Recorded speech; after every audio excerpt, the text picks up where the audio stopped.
As long as I'm President of the United States, Iran will never be allowed to have a nuclear weapon. Good morning.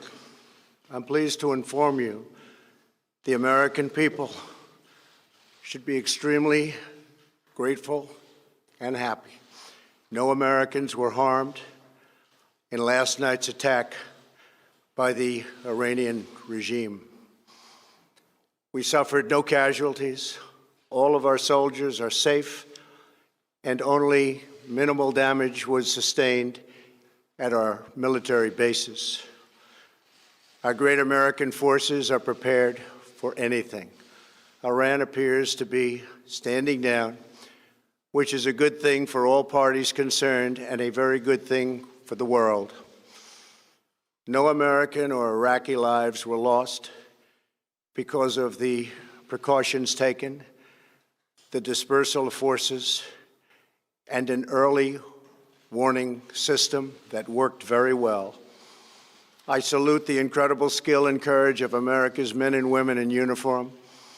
For far too long, all the way back to 1979 to be exact, nations have tolerated Iran's destructive and destabilizing behavior in the Middle East and beyond. Those days are over.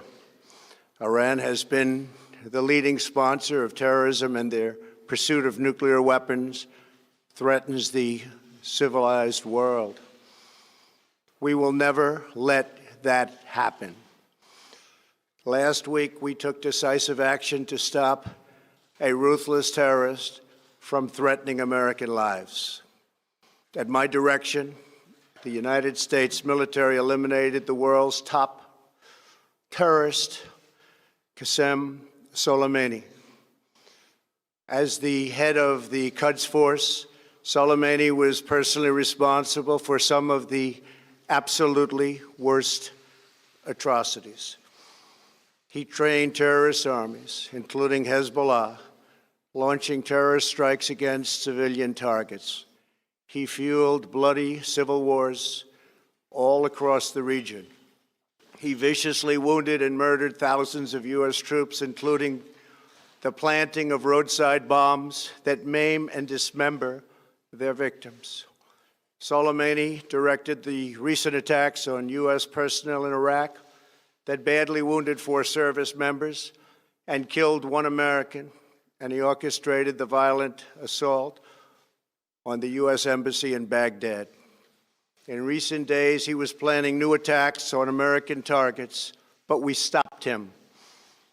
Soleimani's hands were drenched in both American and Iranian blood.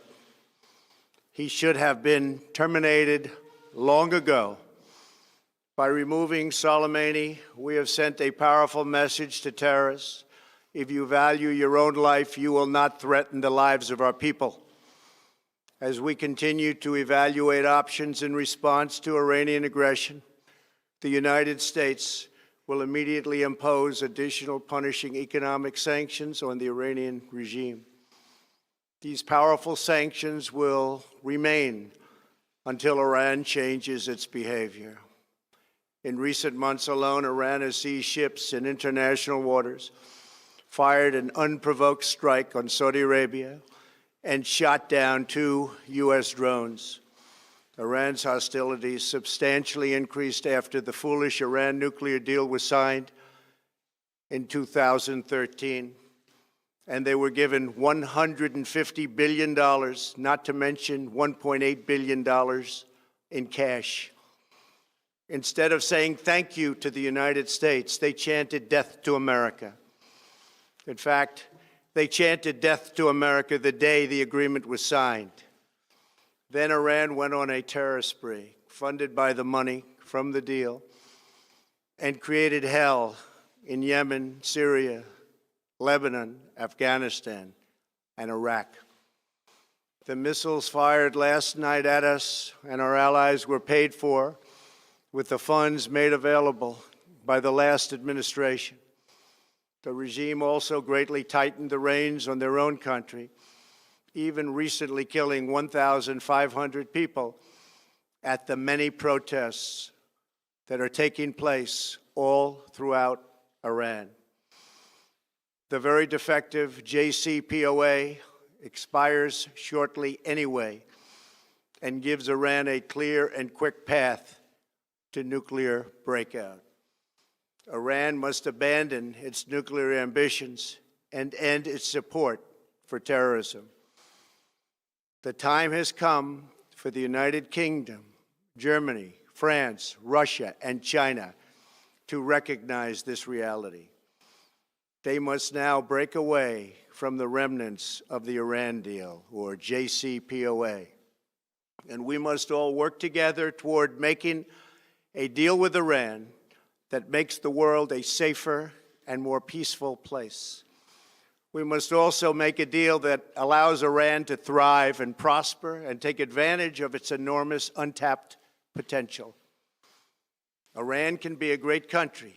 Peace and stability cannot prevail in the Middle East as long as Iran continues to foment violence, unrest, hatred, and war. The civilized world must send a clear and unified message to the Iranian regime. Your campaign of terror, murder, mayhem will not be tolerated any longer. It will not be allowed to go forward. Today, I am going to ask NATO to become much more involved in the Middle East process. Over the last 3 years, under my leadership, our economy is stronger than ever before, and America has achieved energy independence. These historic accomplishments change our strategic priorities. These are accomplishments that nobody thought were possible. And options in the Middle East became available. We are now the #1 producer of oil and natural gas anywhere in the world. We are independent, and we do not need Middle East oil. The American military has been completely rebuilt under my administration at a cost of $2.5 trillion. U.S. armed forces are stronger than ever before. Our missiles are big, powerful, accurate, lethal, and fast. Under construction are many hypersonic missiles. The fact that we have this great military and equipment, however, does not mean we have to use it.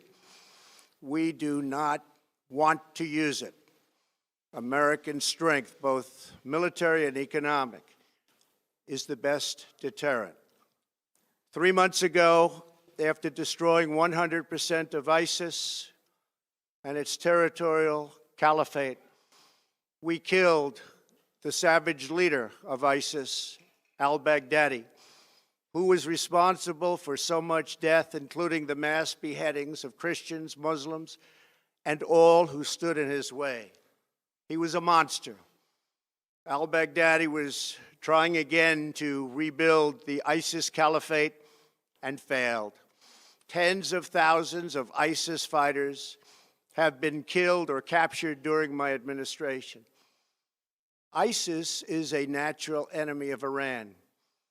The destruction of ISIS is good for Iran, and we should work together on this and other shared priorities. Finally, to the people and leaders of Iran, we want you to have a future, and a great future, one that you deserve, one of prosperity at home and harmony with the nations of the world. The United States is ready to embrace peace with all who seek it. I want to thank you, and God bless America. Thank you very much. Thank you. Thank you.